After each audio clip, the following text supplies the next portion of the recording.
actually. I want to begin by thanking Irina Yerulano and Mirto Kauki and Paulina Kosmadaki from the Benaki for their support. This all began in conversations with Paulina, and here we are, and I've been trying to tell people with a straight face for the last year and a half that I'm coming to the Paddy Leigh Fermor house for work. I think none of us really believe it's true, but you made it possible, so thank you so much. And also huge thank you to Eleni Giza from the Public Humanities Initiative for doing the bulk of the organising work on our side and doing it so beautifully. I do feel I have to, if not explain, then justify why we're here. And so, because many of you will know some bit of this, but not all of you will know all of this, I'll just very briefly explain that 5 years ago, Columbia founded in Paris, in Montparnasse at Reed Hall, which is its very beautiful premises in Paris, an institute that would bring together Columbia faculty with artists and writers from around the world, the Institute for Ideas and Imagination. And about the same time, thanks to the generosity of the Niarchos Foundation, we founded a public humanities side of this, the Public Humanities Initiative, that would support artists in Greece and bring them into contact with the resources of Columbia University. And I'd like to thank Marie and James for everything that they've done to make the Institute such a success, and Dimitris for running the Public Humanities Initiative so beautifully. And in that time we've now had, it's incredible to think that we've had 60 fellows, I think, in Paris at the Institute, and we've had 15 projects in the arts that we've supported through the Public Humanities Initiative, and all this through COVID and despite COVID. And a large part of this is thanks to the Stavros Niarchos Foundation, who've been our great partners in this, as they were, I guess, also in the renovation of the house and in so many other things. And I'd like to thank them for their support. One of the things that we always wanted to do was find a way to bring together fellows from the Institute and artists from the Public Humanities Initiative. And it was in conversations with Paulina that it suddenly occurred, because I think geniuses think alike, that this should take place here. That's why we're here. And we're going to spend the next 2 days talking about the subject of walking. And walking seemed like the obvious theme, because it was the most appropriate theme, really, to kick off in the Paddy Leigh Fermor house, but also because fortuitously one of our fellows, Bill Sharp, who is an expert on the history of walking, and as he's about to tell us later, is just publishing his history of walking, was able to guide us through the process of bringing together people who would have interesting things to say. So thank you. And then, huge thank you, Artemis, to Artemis Cooper, who, being with us here today, gives a whole other dimension to this. It really does. And for those of you who are not familiar with the figure of Paddy Leigh Fermor, we're going to be talking a little bit about him now, and I'm not going to say anything really about him at this point. We'll talk a bit about him and we'll find out more. But Artemis is, I guess, the third generation of your family, actually, right, to have been a friend of Paddy Leigh Fermor.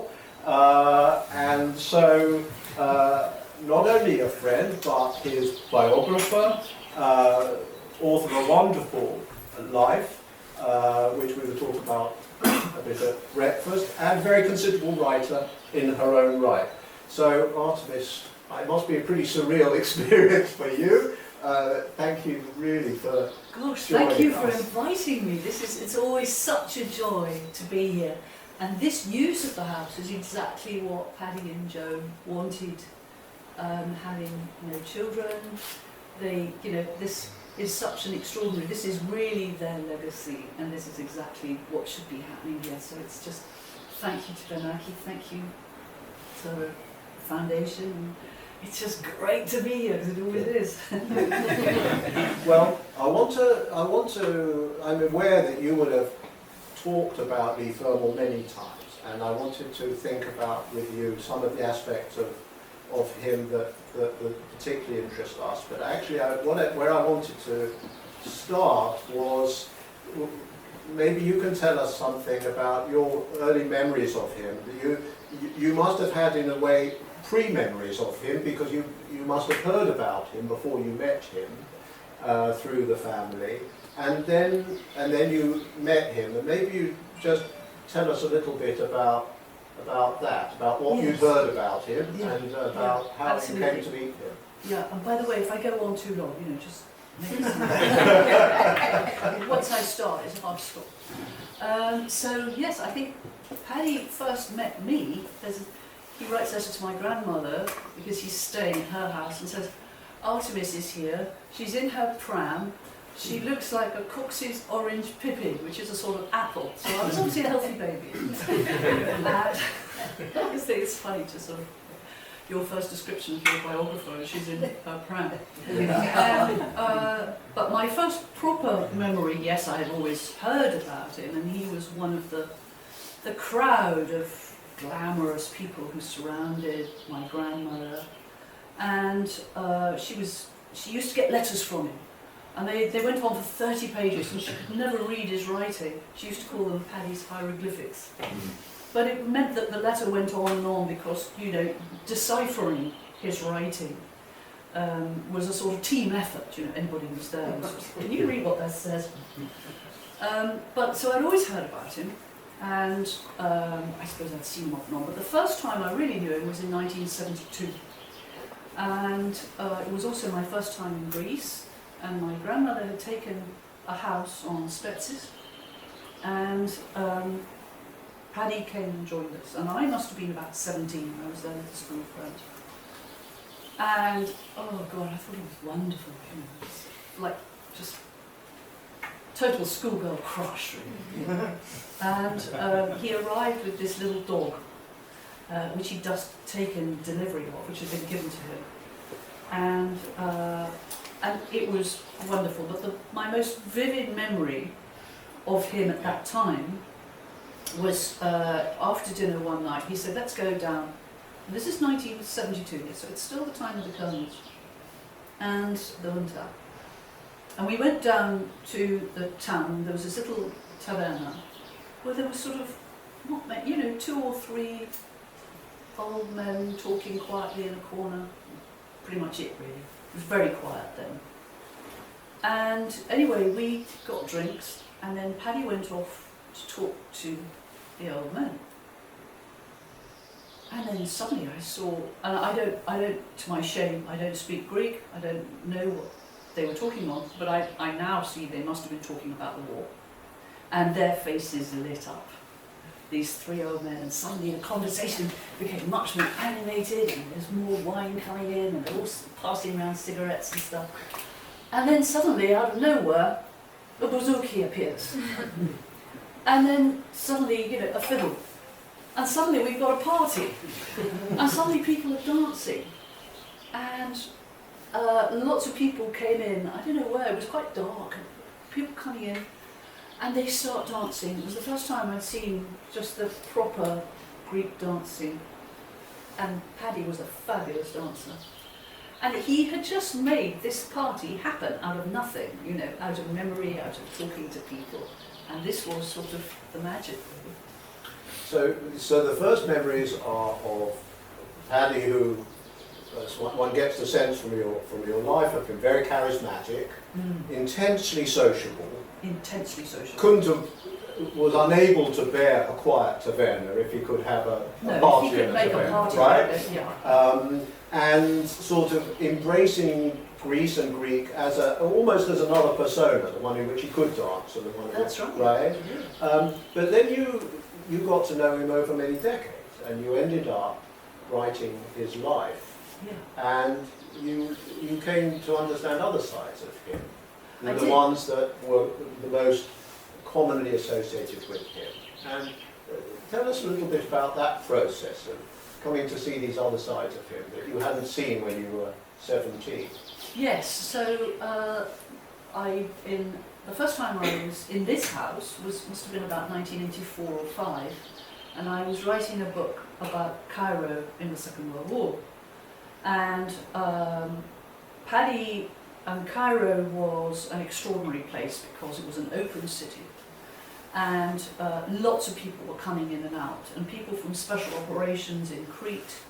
They had a house which they called Tara, which was a sort of glorious, what would you call it, like a kind of club. And they would come back, and there was wild parties every night, and people throwing stuff through the windows. I mean, it was so badly behaved. I mean, it was appalling. They used to make their own booze in the bathtub, using sort of garage alcohol and fruits, sort of trying to make these dreadful mixtures. Anyway, the parties were fantastic. Everybody woke up with terrible hangovers. And there was a lot of bad behaviour. And anyway, Paddy was part of this house, and when he wasn't on special operations in Crete, he'd come out. And of course, there's nothing, when you're on special operations, there's nothing to spend your money on, so you come back to Cairo, you've got a whole load of back pay to spend, and you just have a fabulous time. So, and he knew a lot of friends, and he knew a lot about the place. So I came here because he said, oh, I must tell you about everything, and he invited me out and shared his address book. A lot of people who'd been in the war in Cairo were still alive, and he put me in touch with them. And I was here, and I suppose this was also the first time I went for a walk with him. We went, I can't remember I wasn't sort of aware of the landscape I was just blown away by this house, but we went for a walk. And he walked very, very fast. And he was sort of ahead of me a bit. And walking very, very swiftly, but I remember I had to sort of practically trot to keep up with him. And he was just amazing. Just the generosity, that kind of generosity of spirit, was what came across. So you raised something that I did want to ask you about apropos of our meeting, which was what was Paddy like walking? Yeah. I don't think I've ever actually read an account of that. He was very fast. He always had a stick. And I remember one walk, I think it was that first walk, and I was trotting behind, and I saw a badger. And I said, oh look, there's a badger. And Paddy said, what? And I said, there's a badger.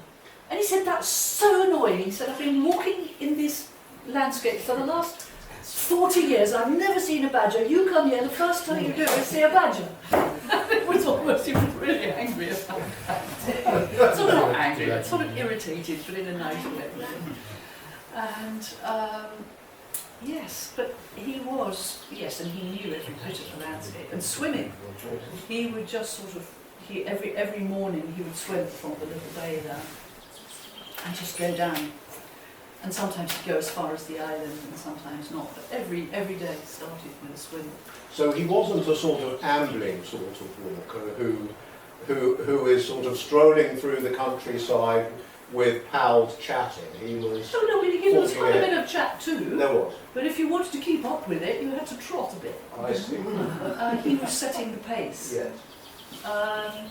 And he could go up or down, didn't really matter Yes. to him. I got terribly puffed, but he could just go for hours and hours and hours. I want to come back to walking, but then much later you became his biographer. I did. And he had rather an ambivalent attitude to the whole enterprise. Well, ambivalent, putting it mildly. I mean, he didn't want it to happen at all, really. He'd had his arm twisted by his publisher and Joan, his wife, saying, you've got to appoint somebody because otherwise anybody can write. There's nothing to stop anybody getting whatever it is out there, talking to people and writing a biography. So it's better if you have somebody in place before you die, who's going to do it. So eventually he agreed, but both he and Joan stipulated that I was not to publish the book until after they were both dead.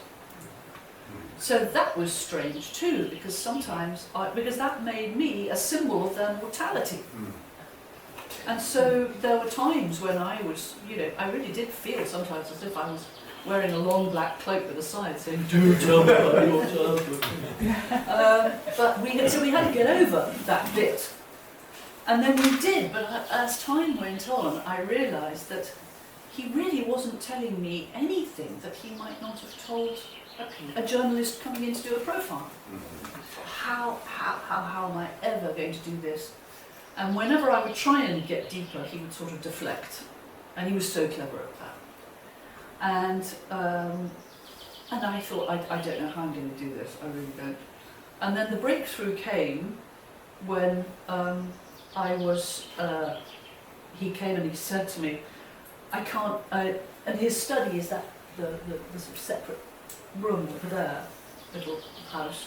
He said, it's such a mess, I can't think, I can't write, I can't read, I can't do anything. I can hardly sit down.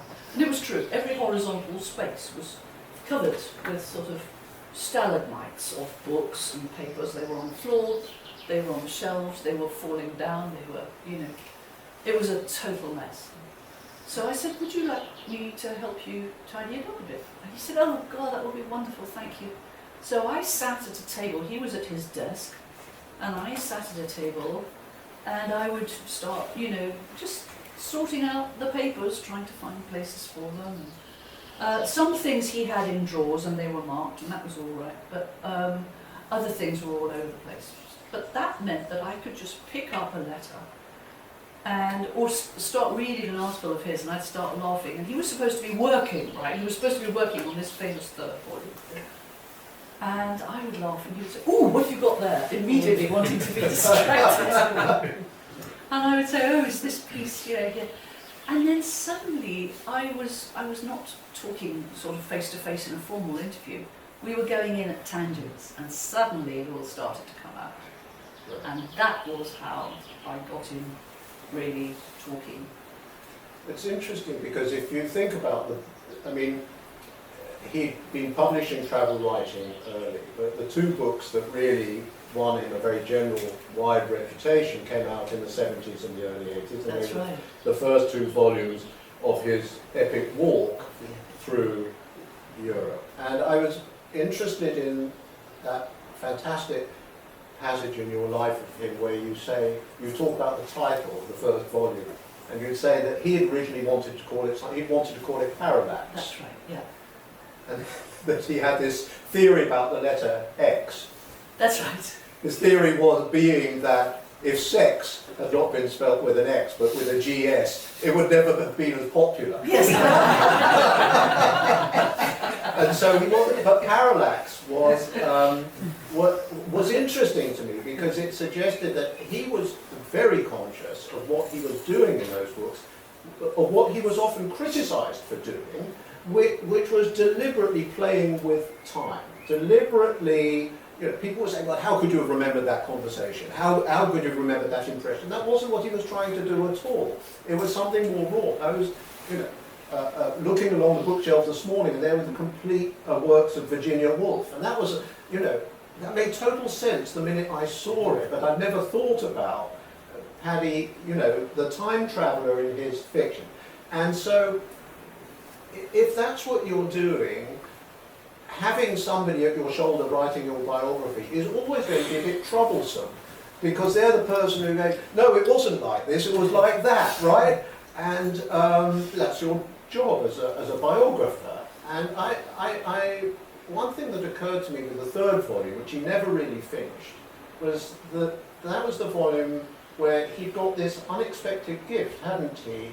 Where he'd gone to Romania, and the woman that had been his first real love had saved for decades and decades and decades a volume of the diary that he'd kept in 1934.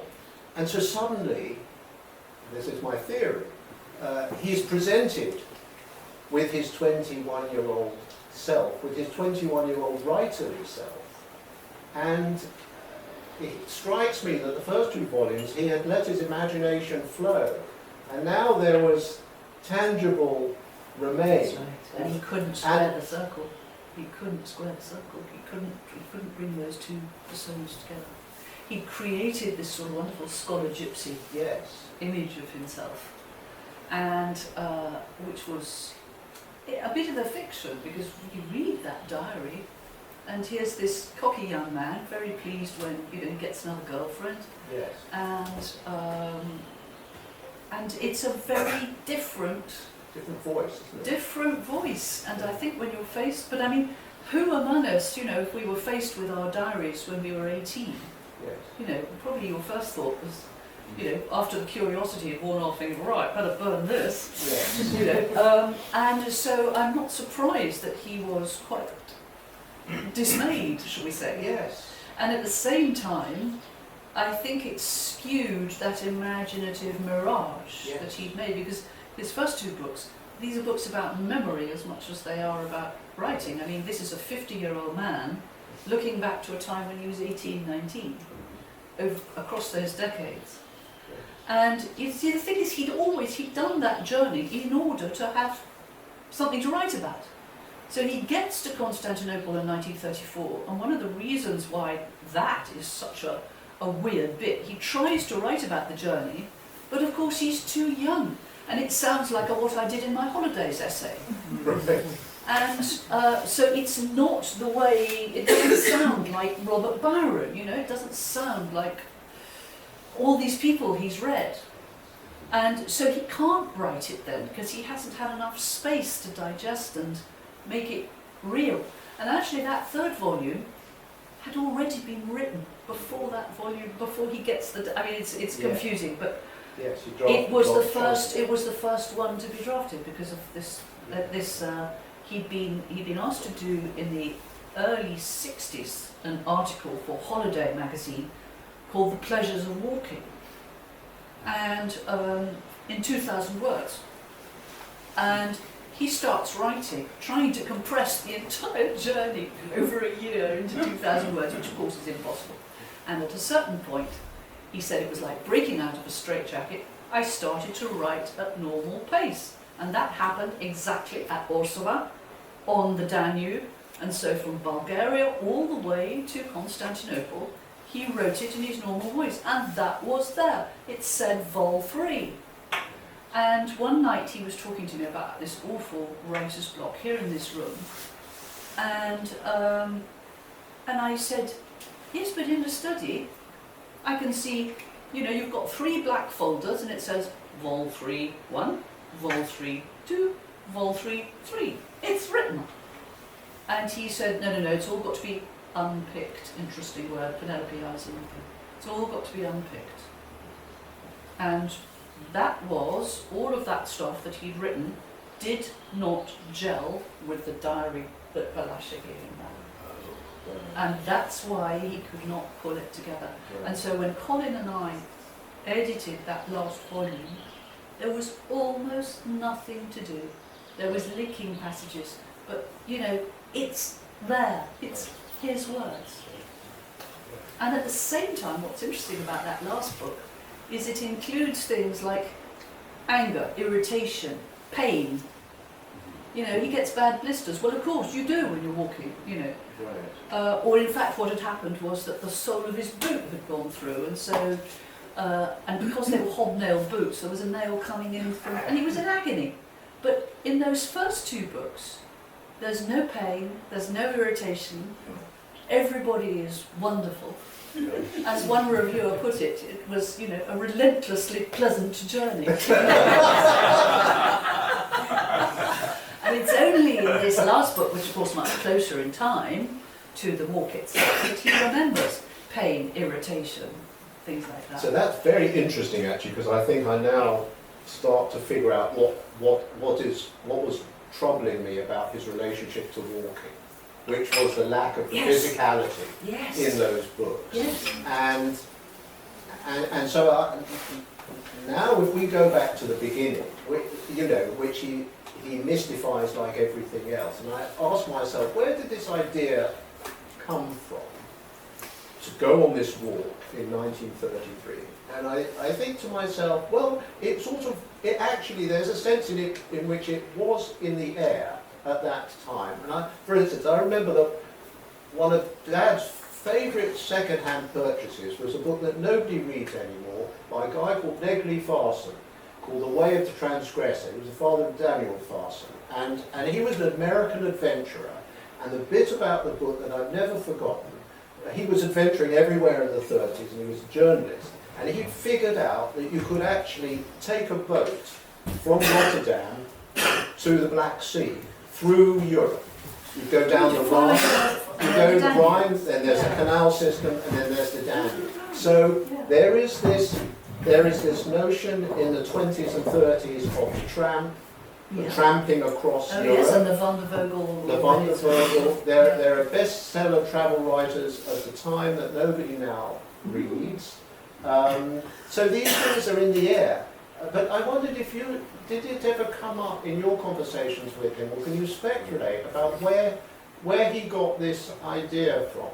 You know, where he got the idea from? The lure of Eastern Europe, the lure of sort of I think conquering Europe. he was in love with Greece from the get-go, because Greece, in a funny way, his father was a great scientist, a geologist, and his father always wanted him to be a scientist too, I suppose.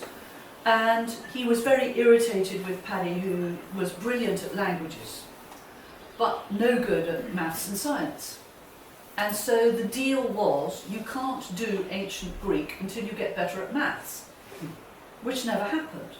So Greek was what he longed to do, but he only really did Latin. When people talk about him as a classicist and a scholar, actually, it's always Latin. It's not he read, of course he read them, but much later in life and after he'd learnt Demotic, he only had a smattering of it. And I think this was always, so Greece was this wonderful place where he was going to go, so, the lure of Greece. And then of course, even at that age, he's very much aware of words and the feeling of the poetic and the imaginative. So to say you're going to go from Rotterdam to Athens, but to say you're going from the Hook of Holland to Constantinople, ching, you get a slang of symbols, and it sounds brilliant. So it was always Constantinople, and of course, it is the megalopolis. It was the great city, and so he was determined to get there, and he does get there. But actually, it's Greece where he really wanted to be. And once he's had his month in Constantinople, he then comes back and, but actually all that bit in northern Greece at the time with the Vlachs, and, the horse and going around there in 1934-35, that I think was far more important to him. And that was the beginning of a real love affair with Greece. And it's interesting, I think, from today's perspective, that maybe you help me understand something else, which is, because he wasn't a classicist, he's interested in northern Greece, and then he goes to Romania, and actually, with hindsight, what he stumbles upon is the last decades of the Phanariot. So this whole Black Sea Romanian Hellenism that was going to be wiped out by the Second World War, never recover.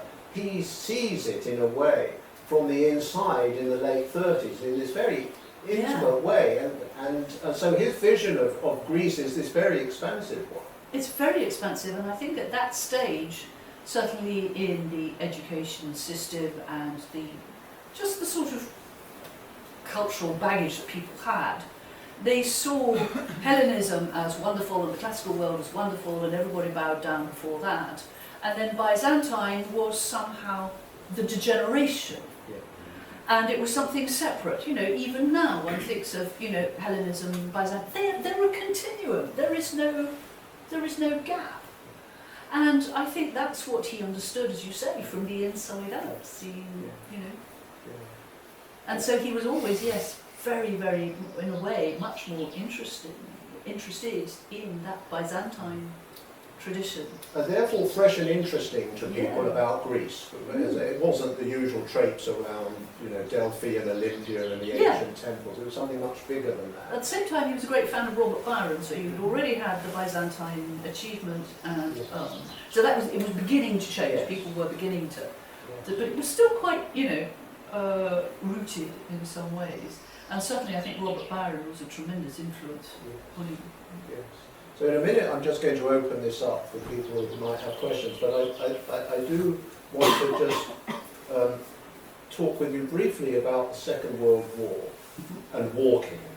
And for those of you who are unfamiliar with Leigh Fermor, for most people in England who might not have read his works, he would have been familiar as a kind of war hero who had participated in a very remarkable exploit in Crete, where a group led by him and Billy Moss had kidnapped a German general and spirited him off Crete to the Middle East. An exploit which involved a lot of walking, incidentally. And so he'd been in the mountains with SOE.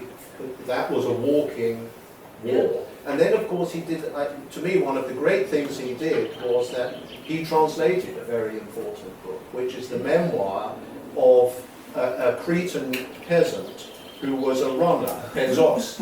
And actually that book... George Sikondakis. Sikondakis. And that book was very helpful to me when I came to write about 1821, because I realized that Sikondakis was at the end of a long tradition of the Pezos, of the runner.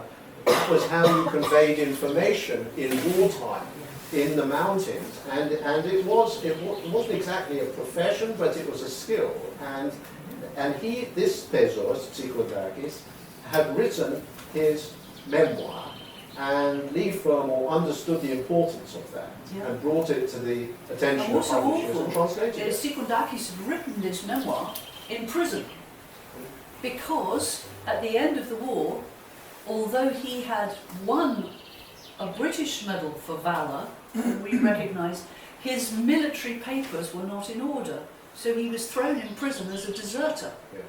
And this is why he was so angry about this, that he wrote his memoirs. And then Paddy meets him after he's come out of prison, and Sikondakis says, here are these exercise books. I wrote my memoirs. Yes. I wrote about it. But it made me think about this relationship of the war and walking. Yes. Walking in the war. And walking in the war, and walking in Crete, and walking in where Crete. every plant has got spines on it. Every rock is like a razor blade. Yes. And they were, it's tough walking. Yes. Very It's tough walking. Yes.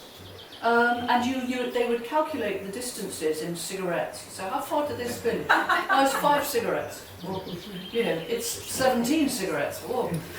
But also, when you didn't have that much to eat, cigarettes were really useful. Yes. They came with the rations, of course, so there was always quite a few of them. Yes. And one of Paddy's bad moments was, this is during planning of the capture of the general, and he's in Heraklion, and there's some Germans come, and Paddy is dressed up as a Cretan, so he's got black hair and his moustache is black with cork. And Paddy rather fancied himself as a sort of, he was always doing things like going up to Germans and lighting their cigarettes for them, just for the fun of it, in the streets in Heraklion, in as it were, peasant dress. Anyway, so these Germans come in, and Paddy offers them a cigarette, and it's a British packet. But luckily, I think one of the others sort of snatches it out of his hands, and the Germans, thank God, by that stage are too drunk to notice. But a bad moment. Yes. Could have gone seriously wrong, that. I want to open this up for a more general conversation. Who would like to ask them? Yes, I have a please. question. How come he was never interested, well, I don't know if interested is the right word, in politics? He always focuses on nature when he walks. But his account doesn't include other information. The zeitgeist of that era in 1930s was Nazis were sweeping Germany. So I was wondering how come he was blind to these enormous changes which destroyed Europe. You're absolutely right. So how come? Well, I'll tell you, the answer is that he was, when you read those books, he's creating a Europe that doesn't exist. And it's a Europe that's already, since the First World War, changed. Empires have fallen. Everything is different. Europe is in complete flux, and yet the Europe he creates is this imaginative Europe that's almost like sort of, you know, after the Congress of Vienna or something. He's trying to imagine a seamless thing. And when you're walking, you know, you don't, of course there are guard posts and, you know, stamps in his passport and everything.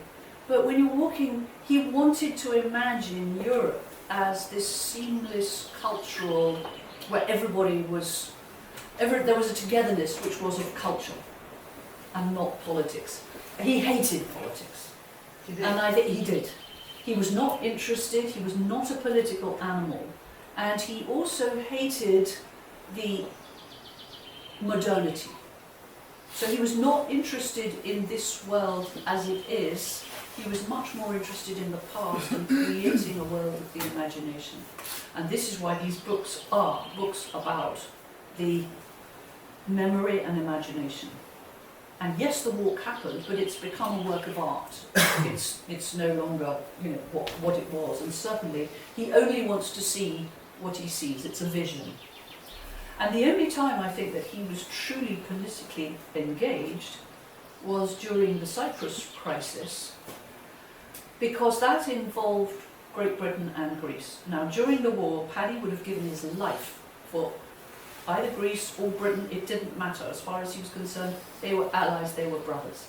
And then suddenly the British are behaving appallingly, you know, interning, killing people who had once been, who had only a few years ago, you know, a decade before, been their allies. And he was appalled by this, really appalled.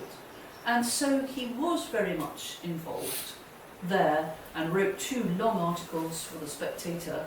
And he was saying, you know, we cannot behave like this. You've got to understand, you know, their position. And so there was that. And then I think when the junta happened, I think that he was, certainly in retrospect, criticised for not making, there were many English people who said, right, we're never going to come, you know, until this is sorted out and until democracy returns, you know, we're not going to have anything to do with this, expats who'd been raided. But Paddy and Joan stayed. And why? Well, they had only just finished this house. Mani was, I think, probably more royalist than anything else.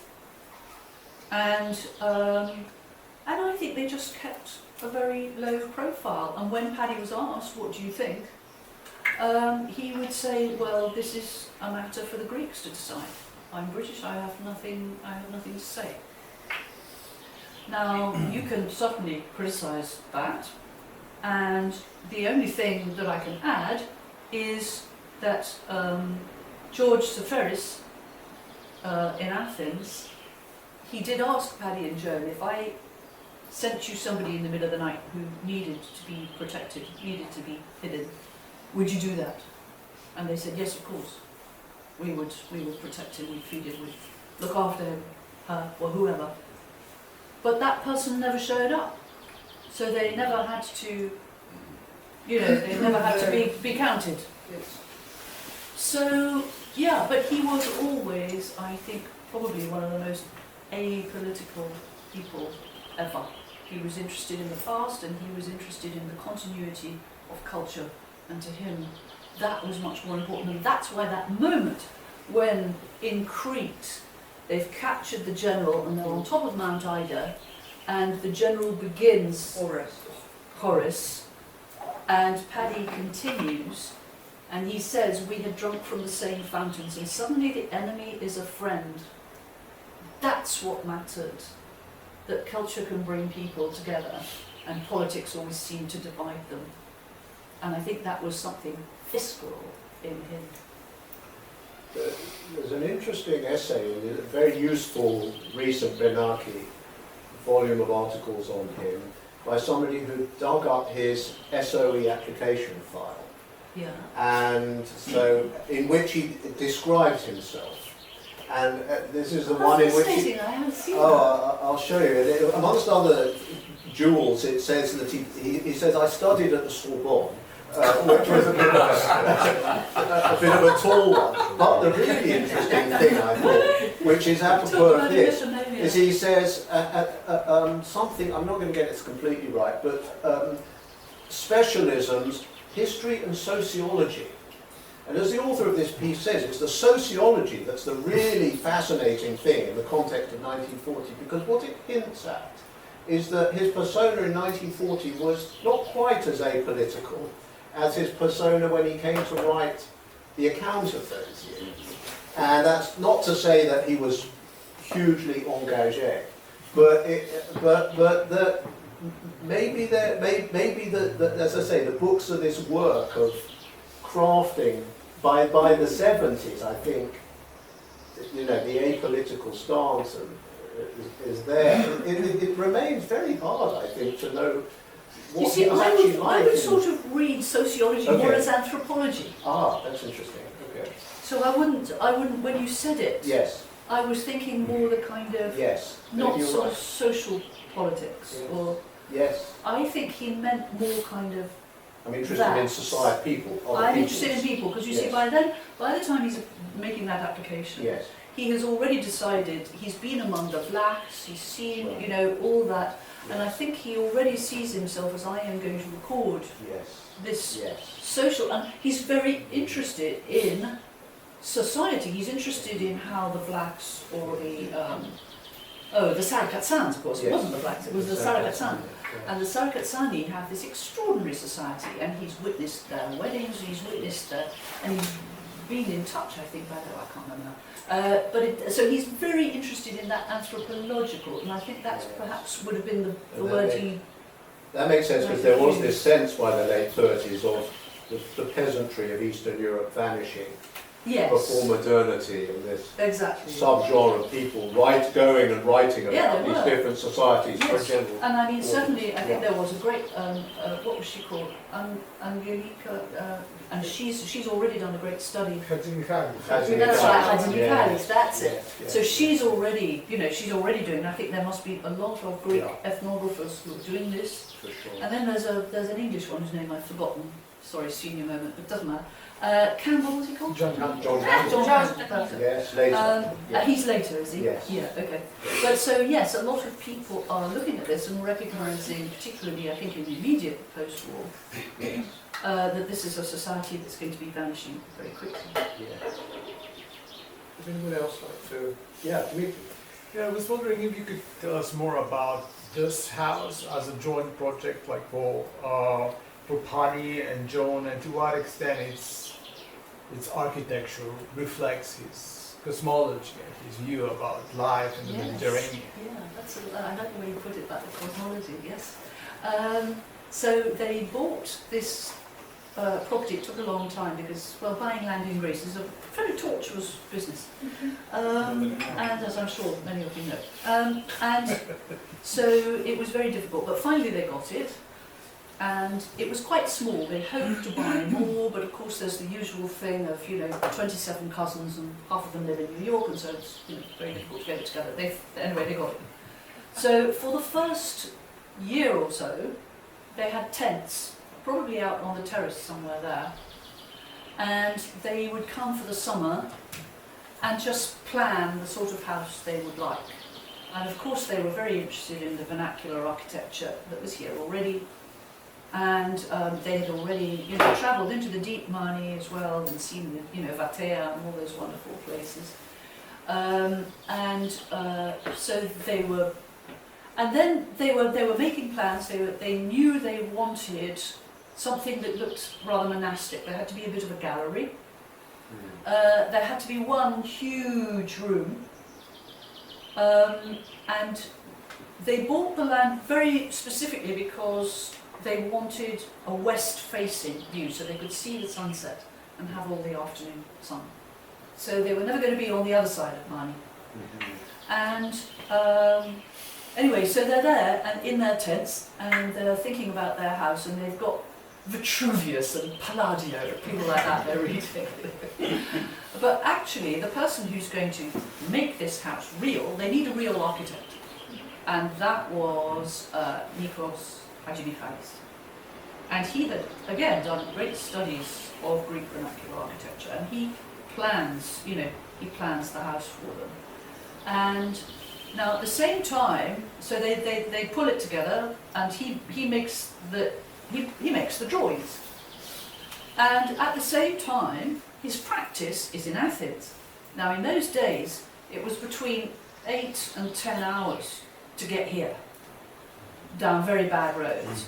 And Haji Michalis is a young man, he's got to practice in Athens, he's got a wife and family. He can't just, jump into a car every time there's a problem and come down here and sort it out. So it's up to Paddy and the master mason, who's called Kolokotronis, another Niarchos, and they have to sort out when things don't quite work, or just do the problems. So Paddy, it's really the drawings were Haji Michalis, but the actual day-to-day problems were sorted out between the master mason and Paddy.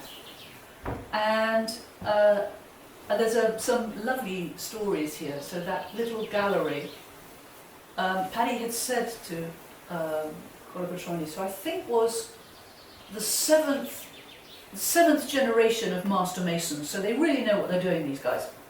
He says, can you build me arches? He said, and the mason says, well, have you got oleanders? Oleanders, you mean the plant? Yeah, have you got them? He said, yeah, we've got them. So that's fine, I can do you an arch, yeah. Because they used the oleanders, they would strip the stems to make the template. And then that was the template for the arch. He couldn't do vaults, he said, no, I'm sorry, I can't do that. But he could just do the arches. And the other thing was, where does this stone come from? And it comes from the Tegatos, comes from right behind here.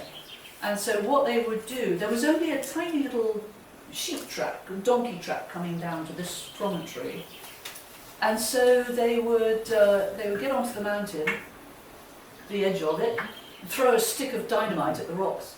Everybody runs like crazy. And then all the rocks come down.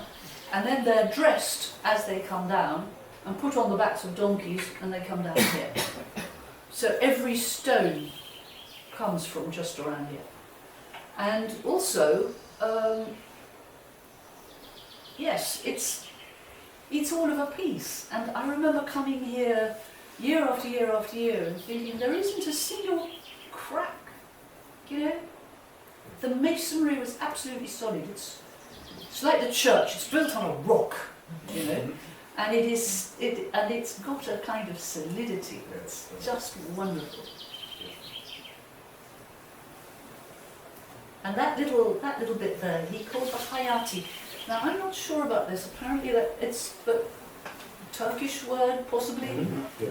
This little bit that goes down. It's a little sun trap. As the sun comes round, you can just snooze there.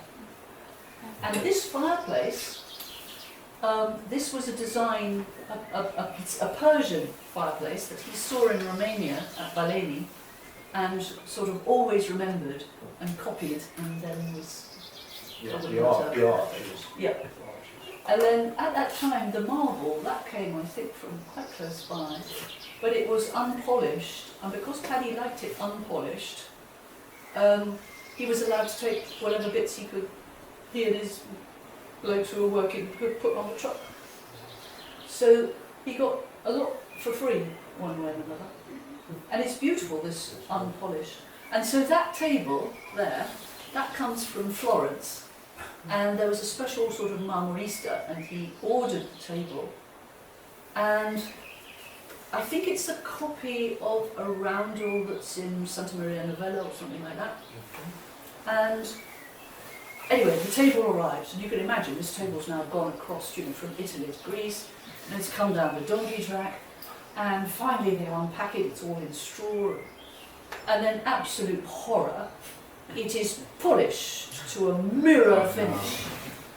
So Paddy spends the next week hacking out, deliberately distressing, and then sort of putting, dirty sort of mortar or grouting into the bits to make it look old. I just wanted to ask, what was Gika's influence? Gika was, the painter. Yeah. So he was a great friend of Paddy and Joan, Because as somebody said, if this was a joint project, you know, and of course it was Joan's money, not Paddy's, that made this. She had a certain amount of money from her mother, and that's which her mother died in 1958, and that's what enabled them to start looking, buying land and building. Sorry, I forgot another senior member. What did you say? But I wanted to say that he designed the house from what I've seen in Giga? the yard. No, in the yard there are these. Oh, those! Yes, there are Niarchos Gigas. From what I was talking to you. Yes, they are. They are, the design. Yes. Wow, Because right. I see- Paddy always told me they were his. Yeah.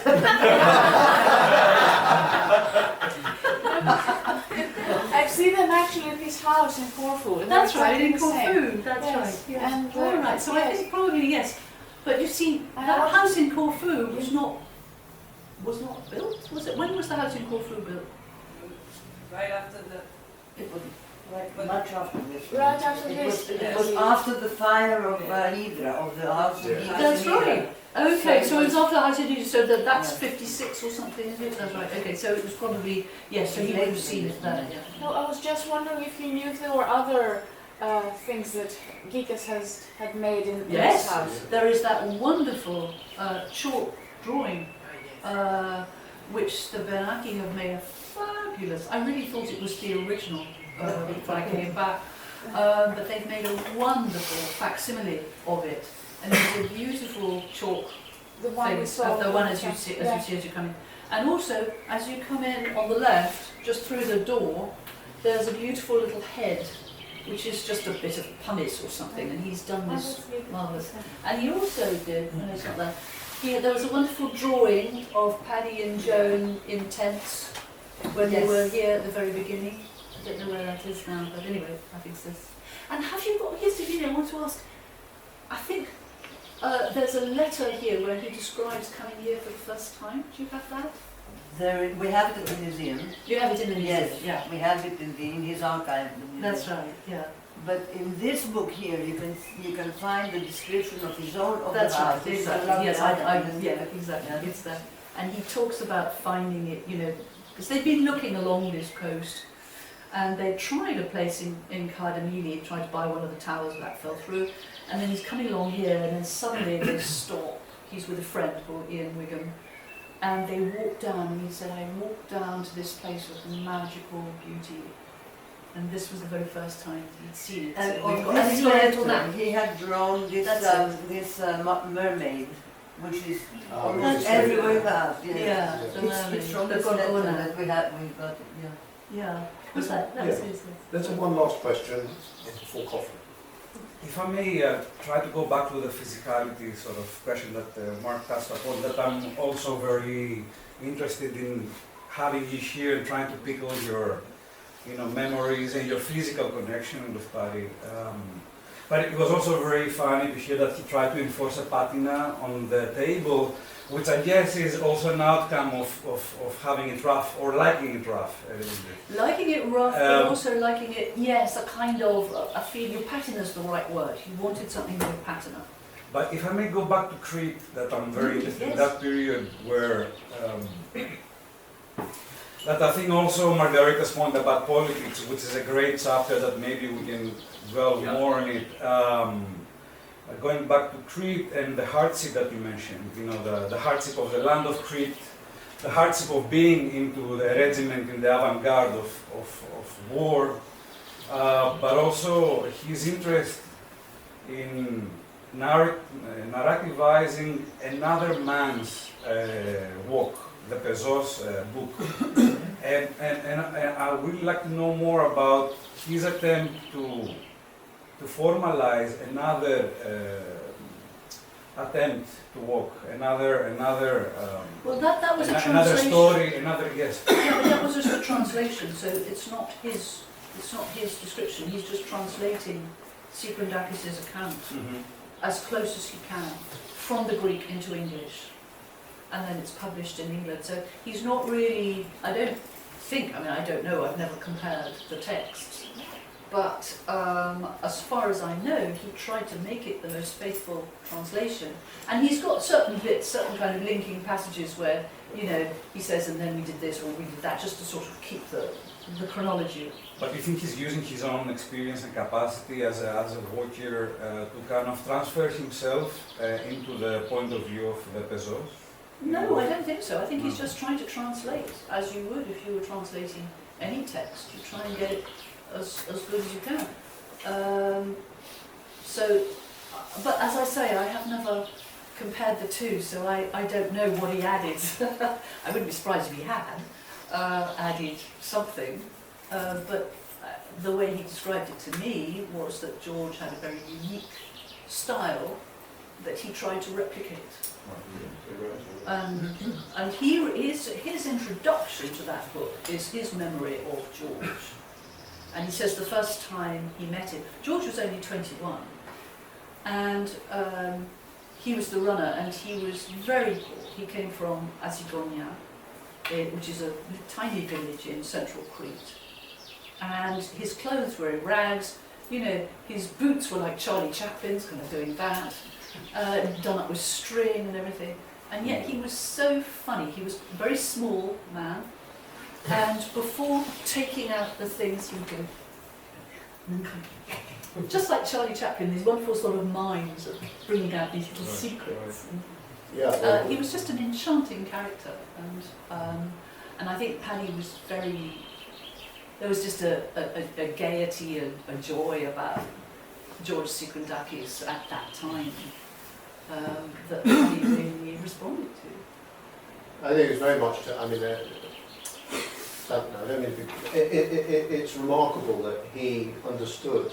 I mean, there's not another account like that. There are so few accounts by participants of Yes. background of somebody like Secundakis. And I also feel, in a way, in his decision, not only to bring it to the attention of the publishers, but to translate it, that there was a kind of, it was a sort of homage, really, Oh, very because much, right, they had very been much dependent so. on people like Secundakis Yes. for their lives. And not only, sorry to interrupt, but William Stanley Moss's book, you know, the Cretans barely appear, Right. and Paddy was really embarrassed about that.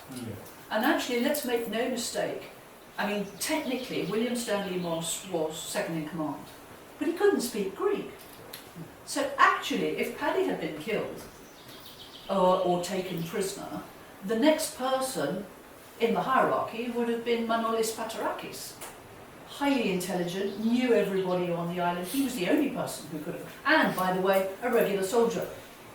And so, well, sorry, he was a shepherd before that, but he had been taken out and trained, and he was, you know, a member of, you know, the Hellenic forces. And so if he had been taken prisoner, I don't think, I mean, you know, he would probably have suffered like so many Cretans did. But supposedly, he should have been treated properly as a prisoner of war. But that's another story. But anyway, so it would have been Manolis Patarakis who would have taken over the operation, not Billy Moss. Yes. I think we should break for coffee, continue the conversation over coffee. Artemis, it's been a real pleasure. Oh gosh, it's always privilege. a delight. Thank you so much for joining us. What a lovely start. Thank you.